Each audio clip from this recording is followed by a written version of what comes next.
네, 이슈 플로우 시간입니다. 아랍에미리트를 방문한 윤석열 대통령이 총 13건의 MOU를 동시다발적으로 체결했다고 하죠. 이 13건의 내용을 통해서 어떤 섹터들을 주목해 봐야 할지 이 MOU 내용 함께 정리해 보도록 하시죠. 네, 가장 먼저 에너지에 관한 내용입니다. 맨 위에 전략적 에너지 파트너십을 통한 전략적 에너지 관계 내용이 있고요. 옆으로는 또 국제 공동 비축 사업에 관한 내용이 있는데요. 이 두 건의 MOU에는 여수 비축기지의 원유 저장 계약, 그리고 국내 원유 수급 비상 시 우선 구매에 관한 내용 등이 포함이 됐습니다. 이어서 방산인데요. 이 방산과 우주항공 섹터는 특히나 최근 시장에서 주가에 많이 선반영이 되기도 했죠. 아랍에미리트 쪽에서 방산 쪽에 관심이 많다는 내용이 시장에서 계속해서 거론이 되어 왔었는데요. 이 방산 쪽들 살펴보시면 전략적 방위 사업에 관한 협력 MOU 내용이 있고요. 또 관련해서 우주 협력에 관한 MOU 개정 내용, 그리고 밑으로는 다목적 수송 국제 공동 개발에 관한 MOU 등이 이에 포함되어 있습니다. 이어서 정상회담에서 가장 크게 주목을 받고 있는 sek터 중 하나죠. 이 원전인데요. 내용을 보시면 여기 한국 그리고 원자력과 협정에 관한 행정약정에 관한 내용이 포함되어 있습니다. 제3국에 관한 원전 수출 시장 개척, 그리고 소형과 초소형 모듈에 관한 기술 개발 협력에 관한 내용이 포함이 되어 있다고 하고요. 그 외에도 수소에 관한 내용, 그리고 밑으로는 중소기업과 혁신 분야에 관한 협력 내용, 그리고 오일머니 투자에 관한 내용 등이 이 MOU에 포함이 됐습니다. 사실 이번 MOU에 관한 내용은 시장에서 많이 선반영된 채로 특히 원전과 방산, 또 수소 관련한 섹터들은 오늘 오전 시장에서 차익 실현 매물이 많이 나오기도 했는데요. 하지만 본격적인 수주의 내용은 아직은 나오지 않았다는 점이 중요한 부분이겠죠. 그러면 여기서 오늘의 이슈 공개해 보도록 하겠습니다. 네, 오늘의 이슈는요, 300억 달러 투자 결정, UAE는 동반자인데요. 관련한 내용들 보다 자세한 내용 김행일 전문가와 이슈플로우 통해서 살펴보시죠. 네. 자, 이슈플로우에서 김영일 전문가가 순방과 관련된 내용을 미리 체크를 해드렸었고, 그것과 관련해서 과거에 어땠고 이행률까지 같이 보자, 그리고 이걸 어떻게 투자 전략으로 들어갈지까지 싹 다 훑어주셨습니다. 자, 오늘은 이런 부분이 이제 결과로 나오고 있습니다. 안녕하십니까? 네, 안녕하십니까? 네, 오늘도 이 내용을 이게 얼마만큼 잘한 건지 뉴스만 봐서 엄청 잘한 것처럼 얘기하고 있는데 거의 형제 국가예요 지금. 이 부분에 대해서 좀 자세하게 알아보겠습니다. 자, 300억 달러. 우리나라 돈으로 따지면 37조 원이 넘는 돈입니다. 그야말로 대박인데요. 과연 이게 동반자가 될 수 있는가 한번 보겠습니다. 세 가지 플로우로 나눴는데요. 아랍에미리트와 한국 300억 달러 투자 결정, 그리고 두 번째가 제2의 중동 붐이 시작되는 것인가, 그리고 투자 전략을 좀 자세하게 잡아보겠습니다. 앞서 신현수 앵커도 얘기했지만 MOU 엄청나게 나오고 있습니다. 좀 어떻게 좀 판단하십니까? 일단 13건 정도가 진행이 됐고 네. 추가적으로 총 한 40건 정도가 이루어질 것으로 예상이 되고 있는 상태입니다. 네네. 그러면서 이제 슬슬 이제 순방 일정이 마무리가 되어 가거든요. 그래서 과연 이제 역시나 주목이 되는 부분, 어떤 분야에 얼만큼이나 투자가 이루어질 것인가. 그게 결국 주식으로 가거든요. 이게 이제 핵심적인 부분이다라고 볼 수가 있을 것 같고, 그래서 이제 수혜받을 기업들이 어딘가를 이제 한번 봐야 될 것 같아요. 네. 그러면서 내용을 잠깐 보게 되면은 한국에 300억 달러 투자를 하겠다라고 이제 이야기가 나왔죠. 그러면서 역시나 핵심적인 부분이 어디냐라고 했을 때 역시나 원전에 대한 부분들, 네. 원전에 대한 내용이 있고요. 그 다음에 탄소 배출, 그 다음에 수소에 대한 부분들. 결국에는 에너지입니까? 그렇죠. 중동에서 에너지군요. 신경을 쓰고 있는 부분들은 역시나 이 에너지에 대한 부분인 것 같아요. 그렇군요. 오일머니 다음에 과연 어느 에너지로 또 우리가 돈을 벌 수 있을 것이냐, 이런 부분들에 대해서 이제 투자를 상당히 좀 많이 쏟고 있는 것 같고, 그 외에 방산이라든지 이런 내용들이 있기는 한데, 지금 현재 상태에서 우리나라에 조금 더 이제 좀 집중을 하는 부분, 중동에서 이제 우리나라에 왜 이렇게 좀 집중을 하느냐라고 했을 때, 네. 작년에 일단은 이 이례적인 부분이 무엇이냐라고 했을 때, 작년에 우리나라가 유치한 해외 투자 총액이 305억 달러입니다. 그러면은 작년에 이제 한 해에 받았었던 유치 금액을 이제 이번에 UAE에서 한 번에 좀 받아왔다라고 생각을 해주시면 될 것 되게 잘한 같아요. 거 아닙니까? 굉장히 크게 어쨌든 성과가 좀 있다라고 봐야 될 것 같고, 예. 그러면서 분명하게 여러 가지 이 기업들이 수혜를 봤을 것으로 이제 예상이 되고 있는데, 네. 왜 그렇게 이제 우리나라에 좀 투자를 해주고 있느냐? 역시나 이제 이 바라카 원전이 굉장히 좀 긍정적이었다라고 봐야 될 것 같아요. 그렇죠. 갑자기 그냥 잘해줄 리가 없죠. 네, 그냥 잘해줄 리가 없는 것이고, 바라카 원전이 2009년에 수주가 결정된 이후 이후에 이제 14년 차거든요. 그러면서 이제 1, 2호기가 굉장히 좀 성공적으로 운영이 되고 있습니다. 네네. 그러면서 원전 건설은 프랑스나 그다음에 뭐 미국 같은 경우에도 5년, 10년 정도 이제 원래 예정된 것보다 늦어지는 경우가 허다한데 네. 우리나라가 사실 이제 이 사우디 같은 경우에는 원전 불모지라고 봐도 무방하잖아요. 그런데도 불구하고 정해진 기일 내에 굉장히 긍정적인 결과물들을 내놨다라고 생각을 해주시면 될 것 같습니다. 그러면서 네. 이미 아부다비 전력 수요의 60%, 그다음에 아랍에미리트 전체 전력 수요의 15%를 지금 이미 바라카 원전 1, 2호기가 담당을 하고 있거든요. 그만큼 한국에서 기술력이 그리고 또 이렇게 계약을 이행해주는 그런 노력이 그렇죠. 네. 돋보이는 거군요. 그리고 이제 뭐 보수에 대한 부분들도 굉장히 좀 긍정적으로 잘 이루어져가지고 지금까지 14년 동안 잘 이어지고 있다라고 봐야 될 것 같고 네. 이러한 부분들 때문에 아 한국의 기술력은 정말 이제 믿고 갈만하구나 이렇게 이제 이 중동에서 생각을 한 것 같습니다. 입증을 했군요. 네, 그래서 뭐 한국의 기업에 대한 뭐 내용들은 계속해서 조금 좋게 이야기를 해주고 있고 네. 그러면서 이제 말씀드렸듯이 이번에 핵심이 되는 부분은 역시나 원전 혹은 이제 수소에 대한 부분들인 것 같고 예. 오늘 시장에 좀 탄력이 나왔었죠. 그렇기 때문에 이 UAE 순방권에 대해서는 시장에서 분명히 어느 정도 이 긍정적인 반응을 해주고 있는 것으로 생각이 되기는 합니다. 네. 자, 우선은 잘했습니다. 대통령이 가서 거기에 최종적으로 잘 말을 한 것도 좋고 또 그 사이에 진짜 근본적으로 우리 기업들이 피나는 노력을 했던 게 쌓여있던 게 이번에 좀 터졌다라고 좀 생각을 하고 있습니다. 자, 그럼 두 번째 플로우 넘어가 보겠습니다.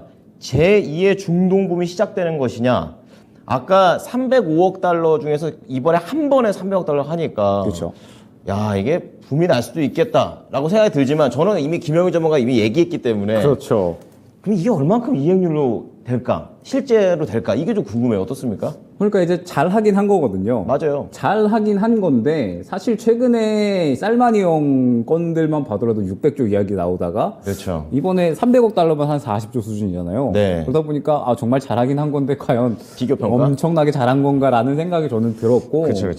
그다음에 이제 이번에 13건의 MOU 그다음에 총 이제 한 40건 정도의 MOU를 체결을 할 것으로 예상이 되고 있거든요. 네. 그러면서 이제 그에 따라서 관련된 기업들 이전에 한번 저번 주에 경제사절단에 포함된 기업들 한번 싹 말씀을 드렸었잖아요. 그렇죠. 네, 그러면서 이 어느 정도 이 기업들이 수혜를 받을 것으로 예상이 되고 있기는 하지만 최근 중동발 수주건들 그러니까 이제 수주가 되기 전에 네. MOU 건들에 대해서는 신뢰를 할 만한가 이 부분을 저번 주에 한번 이제 짚어드렸었죠. 사실 말씀해 주셨던 대로 MOU라는 것 자체가 막 무조건 강제성을 띠는 게 아니잖아요. 무조건 수주를 시켜주겠다 이게 아니니까 그리고 그냥 같이 가능성이 한번 열려있죠. 해볼까? 약간 이제 이 정도. 그 정도죠. 예, 이 딱 정도 그 정도. 수준이기 때문에 네. 완전하게 믿고 갈 만한 그런 부분은 아닌 것 같고 그래. 이제 저번에 이제 한번 말씀드렸듯이 이전 정부에서도 계속적으로 이 중동 순방을 해왔었습니다. 네. 경제사절단을 꾸리고 중동 순방을 해왔었는데 결국에 이행률은 완전히 만족스러웠던 부분은 없었다라는 점. 그 다음에 또 이 쌀마니 형도 2019년에 한 번 이 여러 가지 MOU를 체결하고 왔었는데 이행률이 얼마 되지 않았다라는 점을 봤을 때 네. 이번 중동권도 굉장히 이제 제2의 중동붐이 시작되는 것이 아니냐. 이제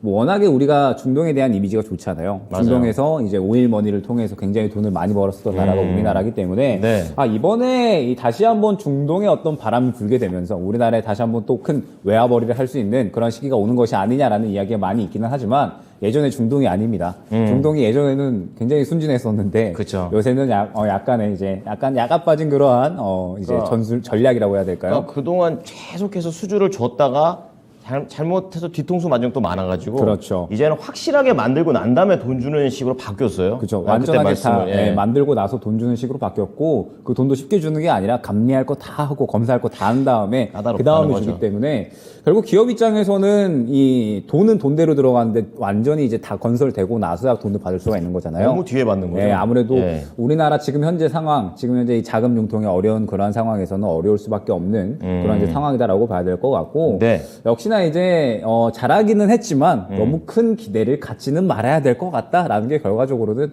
제 결론인 것 같습니다. 기분은 좋았어요. 기분은 잘했다니까. 좋지만 예. 예, 주말 동안에 어찌됐든 많이 따오긴 했지만 맞아요. 너무 이제 큰 기대를 하기보다는 보내줘야 되는 이슈 정도로 생각을 해주시면 좋을 것 같습니다. 네. 자, 그렇다면은 이제 관련해서 전략 좀 들어가 볼 텐데요. 순방된 투자 전략. 그리고 이거 다음도 항상 말씀을 매 방송마다 하고 계시잖아요. 이 그렇죠. 부분도 계속해서 팔로우 해주십시오. 사실 저번 주에 이 UA 순방 투자 전략을 말씀을 드릴 때 그렇게 큰 기대를 하고 있지는 않다라고 말씀드렸어요. 똑같이 얘기하고 계십니다. 예, 그러면서 이제 뭐 원전이라든지 혹은 뭐 방산이라든지 이러한 종목들이 움직임이 기대가 되기는 하지만 사실 관련된 종목들이 그렇게 수익을 보기가 쉽지는 않고 저는 여전히 코로나 모멘텀, 차이나 모멘텀 관련된 것들, 그 다음에 뭐 추가적으로 우리는 이제 UAE보다는 다보스 포럼을 준비를 해야 되지 않느냐라고 이제 말씀을 드렸었습니다. 오늘 종목들도 약간 좀 탄력이 떨어지잖아요. 그렇죠. 바로 나오잖아요. 오전에 원전이나 수소 움직임이 있다가 바로 네. 차익 실현 나오는 흐름이고 오늘 맞아요. 오히려 강세를 보이는 거는 완전히 콘텐츠 미디어 쪽. 그 다음에 화장품 쪽 말씀드렸던 부분이죠. 그렇죠. 예, 그것도. 그쪽들이 지금 강세를 보이고 있기 때문에 결국에 UAE 순방권은 그렇게 큰 수혜를 시장에서 받고 있지 못하다라고 그러니까 여러분도 생각을 옮기셔야 해주셔야 돼요, 됩니다. 지금쯤에. 네, 그렇죠. 그래서 예. 이제 다음 준비해야 될 거는 다보스 포럼이죠. 그렇죠. 네, 다보스 포럼을 이제 준비를 해야 되고 이번에 이제 이 코로나 이후에 처음으로 대면으로 열립니다. 아, 그렇죠. 예, 네. 그러면서 이제 각국의 이 주요 인사들 이제 뭐 우리나라 윤석열 대통령도 그렇고요. 그다음에 독일의 올라프 숄츠 독일 총리, 그 다음에 뭐 여러 가지 이 유럽 연합 집행위원장 등등 해가지고 각국의 이제 세계 정상들, 그 다음에 주요 기업들의 CEO들이 다 참석을 합니다. 아, 쟁쟁합니다. 네, 그러면서 네. 우리나라 윤석열 대통령께서 또 연설을 하시거든요. 19일 날에 그래요? UAE 순방하고 나서 19일 날에 이제 연설을 하시고 어떤 내용이 될 거냐면 공급망 강화, 네. 청정 에너지 전환, 디지털 질서 구현. 근데 최근에 관련주들이 청정 에너지 쪽이라고 하면은 역시나 뭐 수소, 탈탄소 그렇죠. 혹은 예. 이제 뭐 원전 쪽이 되겠죠. 그다음에 뭐 디지털 질서. 저게 뭐예요? 최근에 이제 이 데이터 센터 관련된 종목들도 굉장히 좀 이야기가 많이 나오고 있는데 아마 네. 그쪽 종목들과 연관이 있지 않을까 생각이 됩니다. 근데 공급망 강화에 대한 부분들은 최근에 뭐 2차 전지라든지 여러 가지 뭐 광물에 대한 부분들이겠죠. 네. 저는 이제 다보스 포럼에 대해서 좀 준비를 해야 되지 않나라고 생각이 됩니다. 네네. 그러면서 이제 다보스 포럼에 윤 대통령께서만 이제 또 연설을 하는 게 아니라 각국의 이제 세계 정상들이 또 이야기를 하잖아요. 그렇군요. 그러면서 여러 가지 또 이 이야기들 할 예정에 있습니다. 유엔 사무총장이 이제 글로벌 위기 대응에 대한 이야기를 하면서 이제 이 독일 총리 같은 경우에는 우크라이나에 대한 지원들, 그 다음에 재생 에너지에 대한 부분들, 네. 여러 가지 이야기가 많이 나올 거거든요. 그래서 아마 이번 다보스 포럼에서는 우크라이나 공급망, 그 다음에 재생 에너지에 대한 부분들, 청정 에너지에 대한 부분들이 좀 이야기가 나올 것으로 생각이 됩니다. 세 가지로 좁혀지네요. 네, 그러면은 이제 UAE 순방권은 어느 정도 시장에서 조금 분위기, 반응이 좀 나왔다라고 생각을 좀 해야 될 것 같고, 예. 이제 다음 준비를 해야 될 스위스 거는 가셔야 역시나 됩니다. 예, 네. 스위스 가서 다보스 포럼에 대해서 좀 준비를 해야 되지 않을까라고 생각이 되고, 결국에 저도 이제 오늘 시장의 흐름을 봤을 때 차이나 모멘텀이다라고 말씀을 드렸잖아요. 네. 저는 이번 주를 굉장히 조금 전략적으로 활용을 해야 될 것 같다라고 생각이 되는 게 왜냐면 어떻게요? 이제 이번 주 지나가고 다음 주부터 설날이죠. 아, 그렇죠. 그렇죠? 그다음에 이제 다음 주부터 또 중국에선 춘절이 시작이 됩니다. 네, 그러면은 맞습니다. 설날 끝나게 되면은 바로 이제 FOMC가 그 다음 주에 예정이 되어 있거든요. 거의 2월 초더라고요. 예, 2월 초기 때문에 네. 저는 이번 주를 완전하게 이 시장을 조금 준비하는, 그러니까 어떤 시장을 준비하냐면 저는 FOMC 이후가 올해 본격적으로 시작이 되는 그러한 장이다라고 보고 있습니다. 그러니까 이번 2월 말씀하시는 그렇죠. 거죠? 이번 네. 2월부터 FOMC 결과에 따라서 이제 시장의 방향성이 좀 나뉠 수밖에 없겠죠. 그러면은 아마 이번 주 한 목요일 정도까지는 네. 오늘 같은 장세, 그러니까 차이나 모멘텀이 조금 더 우세하지 않을까라고 생각이 되거든요. 그 다음에 다보스 포럼 정도까지 해가지고 네네. UAE 순방 관련된 종목들은 지나갔고 다음 주에 있을 이제 다보스 포럼 이번 주 이제 말까지 있겠죠. 그렇죠. 다가올 다보스 포럼이나 혹은 이제 다음 주에 있을 중국 춘절 관련돼서 리오프닝과 그 다음에 코로나 관련된 종목들이 한 차례 좀 순환매가 나오지 않을까 생각을 하고 있습니다. 예. 그러면서 이번 주는 어떻게 전략을 꾸려 나가야 되냐? FOMC를 준비를 하면서 현금 확보할 수 있는 이 종목들은 현금 확보를 하고 네. 그 다음에 과감하게 좀 비중을 덜어낼 수 있는 종목들은 비중을 덜어내면서 어느 정도 포트를 다시 한번 재정비하는 그런 구간으로 활용을 하셔야 된다라는 거죠. 바쁩니다. 네, 왜냐하면 바빠요. 네, 이번 FOMC에 과연 이 파월 의장이 어떻게 발언을 할 것인가 네. 여전히 저는 아직까지는 보수적으로 봐야 된다고 보고 있거든요. 그래요. 물론 최근 시장에서 굉장히 좋은 이야기들이 많이 나오고 지표도 있잖아요. 잘 나오잖아요. 네, 개선 CPI도 되잖아요. 잘 나왔죠. 그다음에 뭐 고용 지표도 잘 나왔죠. 뭐 최근에 또 뭐 여러 가지 인사들도 긍정적인 발언을 해주고 그렇죠. 있기는 한데 아직까지 연준의 스탠스는 굉장히 좀 강력하기 때문에 지금 현재 상태에서 과연 얼마나 이 파월 의장이 긍정적인 발언을 해줄 수 있을 것인가 이 부분에 대해서 아직까지는 사실은 저희는 좀 보수적으로 다가가야 되지 않나라고 생각을 하거든요. 전 전문가님이 하도 예전부터 얘기해 주셔가지고 파월 회장이 언제 발언하나 이 생각만 하고 있거든요. 네, 그래서 우리가 좀 적극적으로 움직인다라고 하는 건 파월 의장이 발언을 하고 나서 진행을 해도 저는 늦지 않다라고 생각을 합니다. 오케이, 알겠습니다. 네, 그렇기 때문에 일단은 이번 주에 진행을 하셔야 되는 전략은 무엇이냐라고 했을 때 역시나 이번 주에 다보스 포럼 예정이 되어 있고 그다음에 다음 주에 이 춘절이 예정이 되어 있기 때문에 네. 이번 주 오늘 보게 되면은 일전에 한번 말씀을 드렸었던 여러 가지 뭐 캐리소프트라든지 혹은 뭐 DNC 미디어 등등 해가지고 네, 네, 네. 웹툰이나 OTT 관련된 종목들이 콘텐츠들. 올라와주고 있습니다. 예, 예. 키다리 스튜디오 쪽은 한번 언급을 드렸었죠. 맞아요. 네, 그때 당시에 이제 언급 드렸었는데 마찬가지로 강세 흐름 보여주고 있고 컨텐츠 쪽, 그 다음에 게임 쪽도 상당히 좋은 흐름 보여주고 있습니다. 리오프닝에 대한 모멘텀을 상당히 잘 받을 수 있는 종목군들이라고 말씀을 드렸죠. 그렇죠. 이번 주에 아마 추가적으로 탄력이 나올 가능성이 굉장히 높습니다. 네. 그래서 이쪽 종목들 굉장히 좀 주의 깊게 보셔야 될 것 같고 그러면서 아마 이 종목들이 이번 주에 좀 새롭게 떠오르지 않을까 생각을 해요. 네. 다보스 포럼이나 그 다음에 이제 춘절 대비해서 코로나 관련된 이 수혜를 볼 수 있는 종목들이 다시 한번 떠오를 수 있지 않을까 생각을 하거든요. 그렇기 네. 때문에 일단은 이번 주에는 이 종목들 위주로 최대한 좀 수익을 챙겨 놓을 필요가 있을 것 같고요. 네. 그러면서 이제 다음 주부터는 연휴가 시작이 되기 때문에 연휴 이전에 최대한 현금 확보를 해가지고 준비해야겠네요. 다음 주 수목금이 또 실질적인 거래일이거든요. 그렇죠. 그러면 바로 FOMC입니다. 네. 그러면 다음 주 수목금은 거래가 활발히 된다라기보다는 완전하게 눈치 보기 장세로 진행이 된다고 보고 하자고. 생각을 예, 해주셔야 예, 돼요. 예. 예, 눈치 보기 장세로 진행이 되면은 사실 종목 수익 보기가 어렵거든요. 예. 그러면 그때 다음 주에는 그냥 쉬어간다라는 생각을 해주시면 좋을 것 같고 그 다음에 FOMC 결과에 따라서 시장의 방향성이 긍정적인 발언이 나오게 되면 다시 한번 올라갈 거고요. 그렇지 않으면 또 하락할 수 있으니까 이 부분에 대해서 염두를 하시면서 이제 어느 정도 이 방어적인 전략을 이번 주에는 꾸려나가야 되지 않을까 생각이 됩니다. 네. 바로 우리가 오늘 해야 되는 게 무엇인가에 대해서 좀 말씀을 해 주셨습니다. 오늘 내용 오후장에도 잘 참고할게요. 감사합니다. 네, 감사합니다. 예. 자, 지금까지 김영일 전문가와 함께한 이슈플로우였습니다.